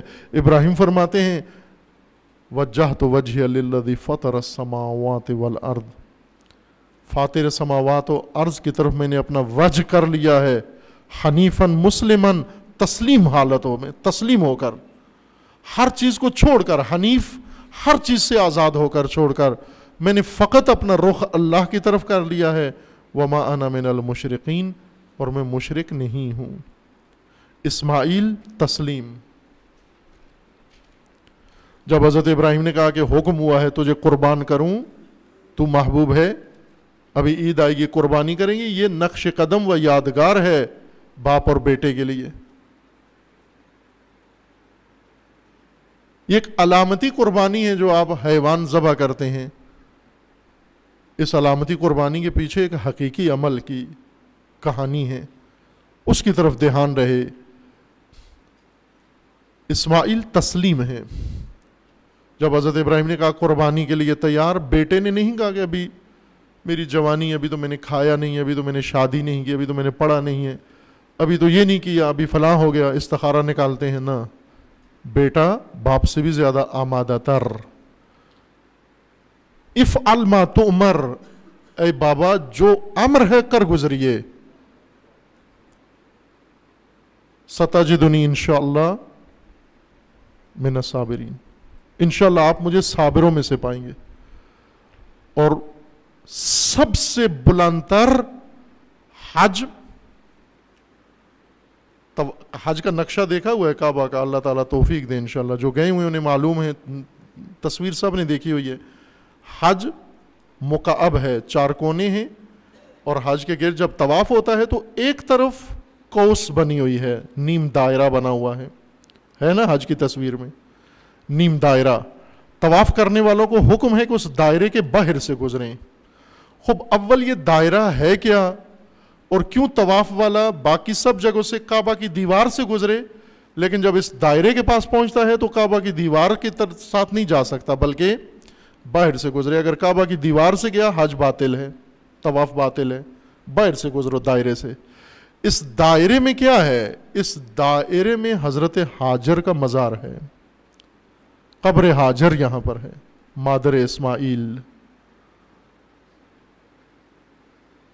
ایک بہت عظیم کردار. اسی طرح سائی میں صفا و مروہ کے درمیان 7 دفعہ حاجی آئے جائے. اب یہ کس کا نقش قدم ہے؟ یہ بھی ہاجر کا نقش قدم ہے کہ اللہ کے لیے جو قدم اٹھے خدا اسے مناسک حج میں تبدیل کر دیتا ہے. امت سازی کے لیے یہ 3 کردار ہیں، ہاجر، اسماعیل اور ابراہیم. یہ امت سازی کے 3 کردار ہیں، سبق ہیں، یہی پڑھنا ہے اور اپنانے ہیں. کردار ابراہیمی، محبوبوں کو قربان کرو اور تسلیم رہو خدا کے سامنے. اور کردار اسماعیلی، صابر رہو خدا کی راہ میں. اور ہاجر، آپ کو معلوم ہے یہ فرزند جو خدا نے حضرت ابراہیم کو عطا کیا، بعض روایات میں ہے کہ 82 سال کی عمر میں یہ بچہ ملا. 82 سال تک کوئی اولاد نہیں تھی. 82 سال بعد، جب عموماً اولاد کی عمر نہیں ہوتی، اور قرآن نے بھی ذکر کیا ہے، جب بشارت دی تو زوجہ ابراہیم ہنسنے لگی کہ اب کدھر بیٹا ہوگا. 82 سال کے باپ سے بچہ پیدا ہوا، کتنی حسرت کا بیٹا ہوگا، کتنی آرزوؤں کا بچہ ہوگا. اور ایسے ماں باپ اس بچے سے تو جدا نہیں ہوتے جو اتنی آرزوؤں سے ملا ہو، اور اسی کو حکم دیا جائے اس کو قربان کرنا ہے. ماں تیار کر کے باپ کے حوالے کر دے اور باپ اس کو قربان گاہ میں لے جا کر لٹا کے خدا کے سامنے حاضر کر دے.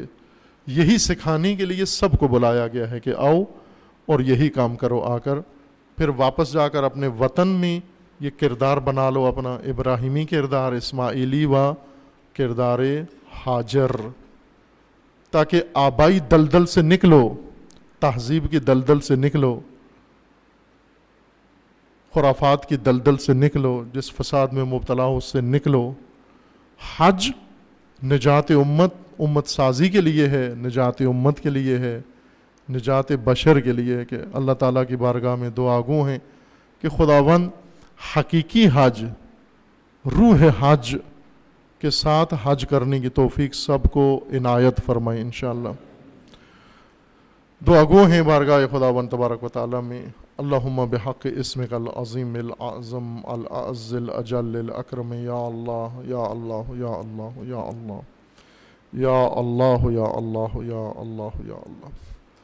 خدا بندہ بحق اسماء حسنائے خود، بحق اولیاء، بحق شہداء، بحق اہل البیت، بحق رسول اللہ، بحق قرآن. پروردگارہ امت اسلامیہ کو ظلم و ستم سے نجات عطا فرما، ان ظالمین کو ظلم سمیت نیست و نابود فرما. امت اسلامیہ کو فتنوں سے رہائی عطا فرما، ان فتنہ گروں کو فتنوں سمیت نیست و نابود فرما. امت اسلامیہ میں اتحاد و وحدت برقرار فرما، بیداری و شعور عطا فرما. خدا بندہ بحق محمد و آل محمد حزب اللہ کو کامیابی عطا فرما. سید مقاومت سید حسن نصر اللہ کی حفاظت فرما. رہبر معظم انقلاب اسلامی کا سایہ دراز فرما، انقلاب اسلامی کو دشمنوں کے شر سے محفوظ فرما، انقلاب اسلامی کو انقلاب امام زمان سے متصل فرما، مملکت پاکستان کی حفاظت فرما، اس ملک کو اندرونی بیرونی دشمنوں کے شر سے محفوظ فرما، ملک کے اندر امن و امان قائم فرما، دہشت گردی، فرقہ واریت، فتنہ و فساد و نفاق پھیلانے والوں کو نیست و نابود فرما، ان کے بانیوں، حامیوں اور ساتھیوں کو رسوا فرما، پیروان امیر المومنین جہاں کہیں بھی ہیں، بالخصوص سعودی عرب میں، یمن میں، بحرین میں، عراق میں، شام میں، لبنان میں و بالاخص پاکستان میں، پروردگارہ سب کے عزت و مال و جان و ناموس کی حفاظت فرما، اپنے ولی حق ولی اللہ العظم اجل اللہ تعالی فرج و شریف کا جلد از جلد ظہور فرما، ہمیں حضرت کے اعوان و انصار میں سے ہونے کی توفیق عطا فرما۔ اعوذ باللہ من الشیطان الرجیم، بسم اللہ الرحمن الرحیم، قل هو اللہ احد اللہ الصمد لم یلد ولم یولد ولم یکن له کفوا احد۔